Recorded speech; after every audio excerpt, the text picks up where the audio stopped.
Nous le savons bien, l'Europe est aujourd'hui soumise à une pression migratoire considérable. Cette pression migratoire est favorisée par l'Union européenne, favorisée par la Commission européenne.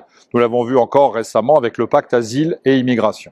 Et nous venons d'apprendre il y a quelques jours que le tribunal de Palerme, le procureur du tribunal de Palerme avait requis contre notre ami Matteo Salvini, qui était ministre de l'Intérieur en 2019 de l'Italie, requis une peine de 6 ans de prison ferme. Alors qu'a fait Matteo Salvini pour mériter cela? Eh bien, il avait mis en place une politique de reflux de ces migrants. Il avait simplement appliqué le programme de ses électeurs lorsqu'il était au gouvernement. D'ailleurs, il l'est toujours aujourd'hui aux côtés de Madame Meloni.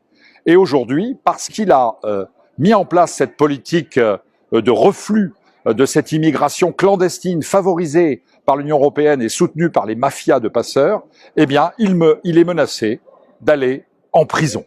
Alors, c'est extrêmement grave et cela concerne tous les patriotes européens, tous les citoyens européens. Qui doit faire la loi? Est-ce que ce sont les juges ou alors est-ce que ce sont les citoyens qui élisent leurs hommes politiques?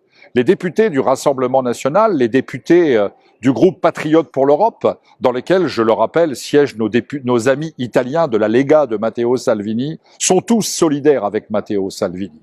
Nous devons défendre Matteo Salvini, nous devons dénoncer ce réquisitoire du tribunal de Palerme, parce que lutter contre la submersion migratoire, ce n'est pas un délit, c'est un devoir.